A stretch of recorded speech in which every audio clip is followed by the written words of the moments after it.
بسم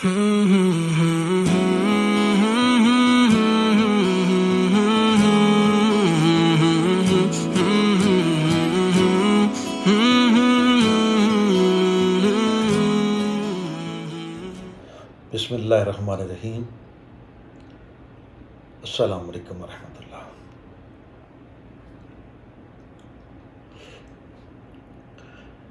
آپ YouTube channel live with سید شوکت دیکھ رہے ہیں اور میں ہوں آپ کا میزبان سید شوکت حسین بخاری الباقری۔ معزز ناظرین، قرآن و شریعت کی مرضی تو کچھ اور ہے، یعنی اللہ پاک اور اس کے حبیب مکرم صلی اللہ علیہ وسلم کی منشا تو کچھ اور ہے کہ اے بندے، اے بنی نو انسان، تو پورا کا پورا دین میں داخل، آپ پورے کے پورے دین میں داخل ہو جائیں۔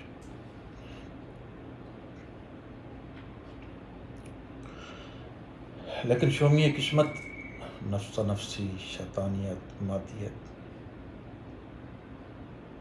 چور بازاری، دنیا داری،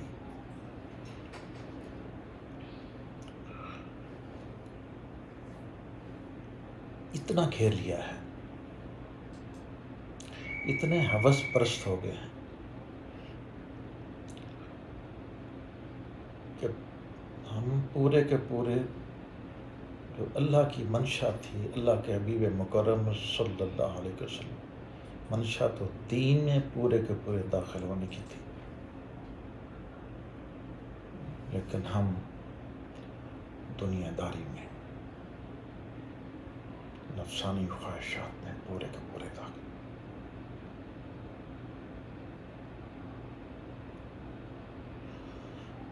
تو سچ پوچھیں تو لگتا کچھ یوں ہے،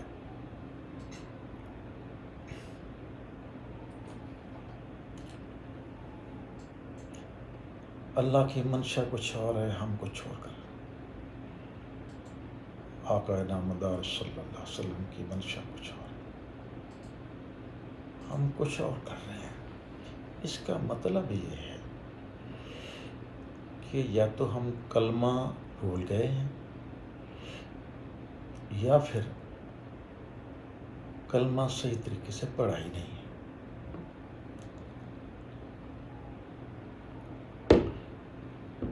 لا الہ الا اللہ محمد رسول اللہ صلی اللہ علیہ وسلم، نہیں کوئی اور، فقط اللہ۔ یقین کر لیا، اللہ کو مان لیا، محمد رسول اللہ صلی اللہ علیہ وسلم میرے رسول ہیں جو آپ پر مبعوث ہوئے، شہادت دے دی، مان لی، اقرار کر لیا۔ جب اس بات کا ہم نے مکمل اقرار کر لیا تو اللہ پاک نے کون پاک میں جو احکامات فرمائے ان پر ہم نے مکمل عمل کرنا تھا، ان کی پاسداری کرنی تھی، ان احکامات کو ماننا تھا۔ اسی طرح محمد رسول اللہ سرکار دو عالم صلی اللہ علیہ وسلم نے پورے قرآن میں جو احکامات نازل ہوئے آپ نے اپنی سنت مبارکہ میں امت کے سامنے پیش کر دی۔ ہم نے وہ شریعت اپنانی تھی، سنت مبارکہ اپنانی تھی، لیکن اس دنیا داری نے بنی نوع انسان کو دین سے بہت دور کر دی، دین سے بہت بیزار کر دی، بہت المیہ ہے۔ فرمان رسول صلی اللہ علیہ وسلم ہے، یہ دنیا جس میں تم گم ہو، یہ دنیا اللہ کی نظروں میں ایک گندی مکھی کے گندے پر کے برابر بھی نہیں۔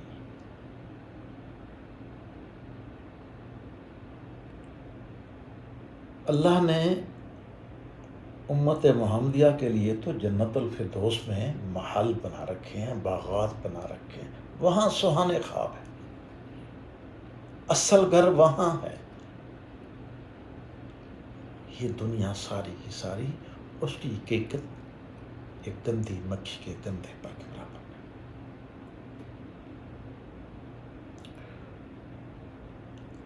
مگر ہے افسوس ناظرین، حضرت انسان کی پلاننگ کچھ اس طرح ہے، 24 گھنٹے پلاننگ ہے، فکر ہے، اندیشے ہیں۔ کس چیز کے؟ دولت کے، گھر بار کے، دنیا داری کے، گاڑیوں کے، بنگلوں کے، محلات کے۔ 24 گھنٹے۔ اگر حضرت انسان کی پلاننگ میں کوئی شے نہیں ہے، وہ آخرت نہیں، آخرت کی تیاری نہیں۔ جبکہ ہم کلمہ پڑھ کے مسلمان تو ہو گئے ہیں، تو وعدہ جو اللہ سے کر بیٹھے ہیں، اللہ کے حبیب سے صلی اللہ علیہ وسلم، اس طرف ہم کیوں نہیں جا رہے؟ ہم اپنے اصلی وطن کو کیوں نہیں دیکھ رہے؟ اس کے سے کیوں ہم دور بھاگ رہے ہیں؟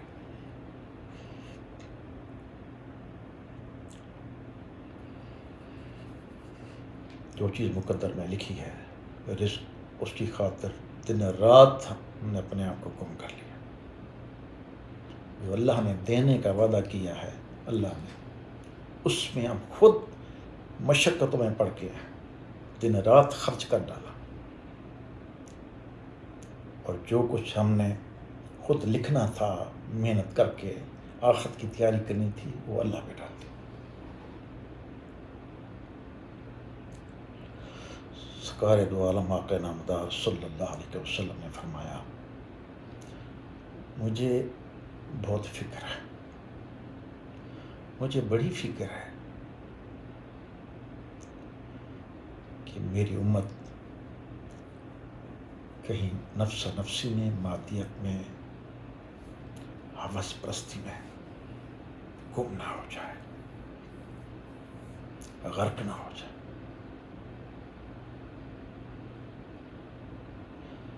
آپ صلی اللہ علیہ وسلم کی ان مشقتوں کو اگر ہم دیکھیں، کہ ساری زندگی اللہ کی بارگاہ قدسیہ میں، ذکر میں، فکر میں، سجود میں، قیام میں، تہجد گزاریوں میں، اہو بقا میں، ہماری بخشش، ہم اللہ اور اس کے حبیب مکرم وسلم کو چھوڑ کے دنیا میں رزق کے پیچھے، وہ رزق کا وعدہ تو اللہ نے فرمایا، اس کو ہم نے اپنے ذمے لے لیا، جو اللہ کے ذمے تھا، جو ہمارے ذمے تھا کرنے کے لیے، وہ اللہ پہ چھوڑ۔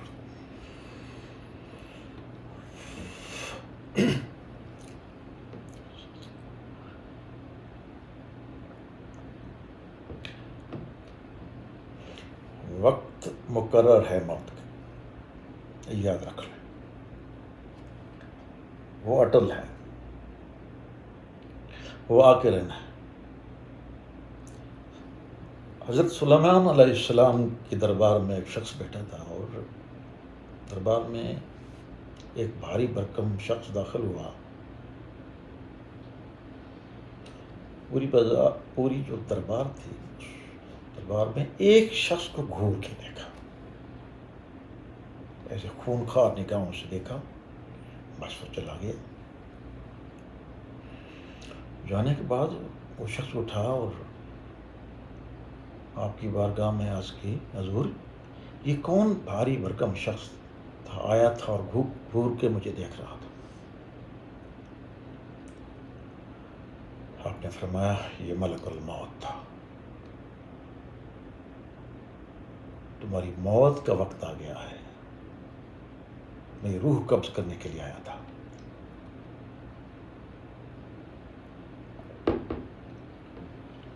وہ پریشان ہوا،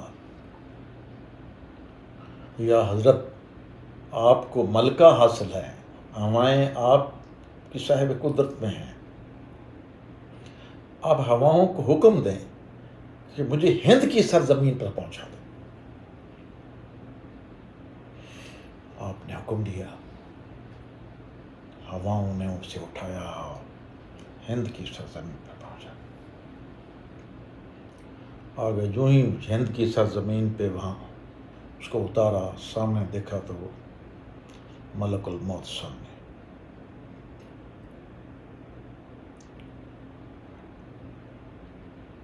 حضرت عزرائیل علیہ السلام فرماتے ہیں میں بھی یہ سوچ رہا تھا کہ اے میرے مالک، تو نے تو مجھے حکم دیا ہے ہند کی سرزمین پر اس کی روح قبض کرنے کے لیے، اور یہ چند سیکنڈوں کا معاملہ رہ گیا ہے، بیٹھا یہ ہزاروں میل دور سلیمان علیہ السلام کے دربار میں۔ واہ، جہاں جان نکلنی ہے جس جگہ پر مٹی پر، اور جس وقت وہ ٹل نہیں سکتی۔ ہم واپس اپنے موضوع کی طرف آتے ہیں۔ حالت نزاع کیا ہے؟ روح کیسے قبض ہوتی ہے؟ یاد رکھیں، حالت نزاع وہ حالت ہے، وہ کیفیت ہے جو موت سے قبل انسان پر وارد ہوتی ہے۔ موت آنے سے قبل، روح نکالنے سے قبل جو کیفیت وارد انسان پر ہوتی ہے اس حالت نزاع ہے۔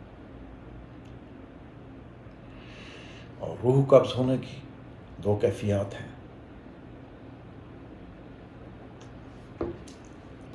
جب موت کا وقت آتا ہے تو 9 فرشتے،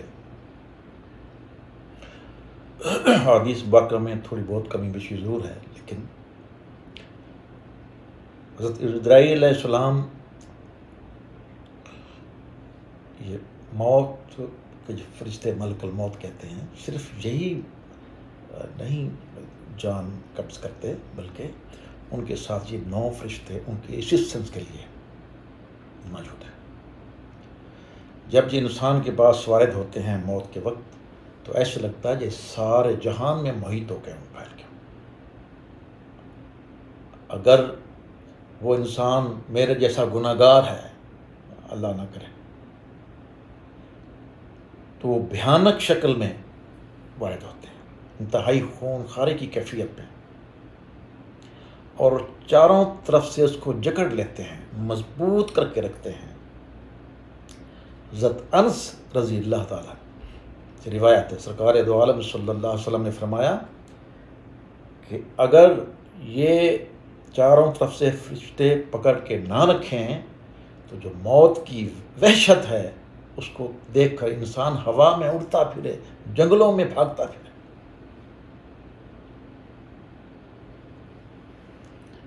پھر اگر وہ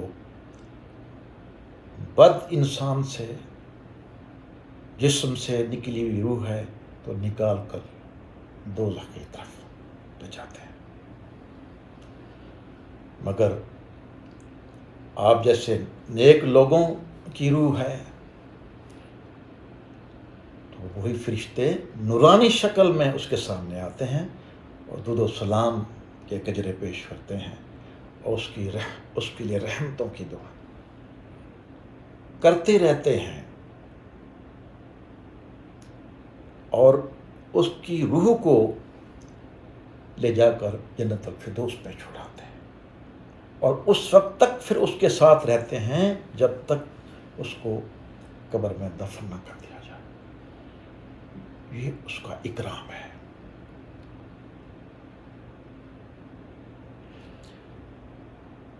جس میں بد کی روح دوزخ میں، وہ جسم قبر کے عذاب میں، پھر قیامت، پھر حشر، پھر پورے صراط، پھر میزان۔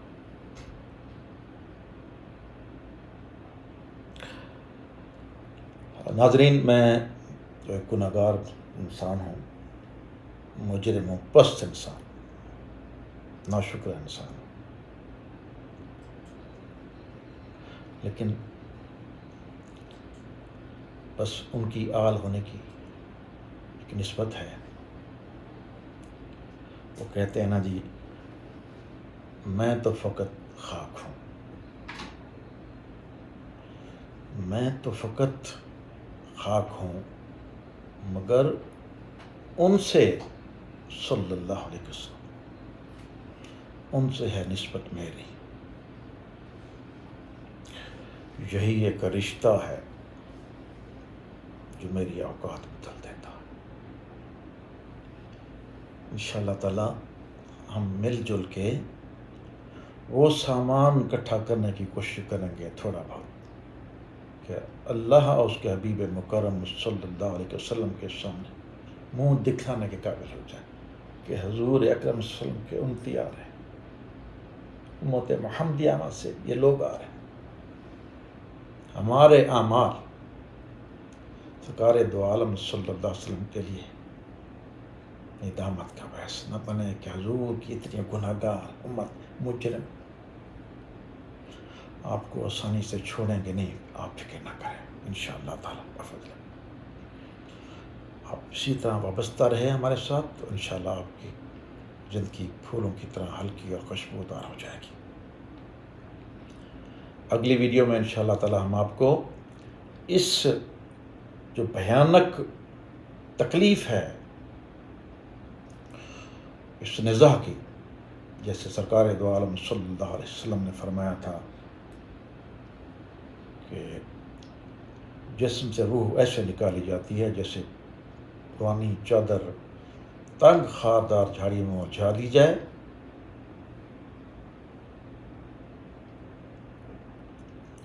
اور پھر جب ان کو کھینچا جائے تو تار تار ہو گئے. اس قدر تکلیف ہوتی ہے.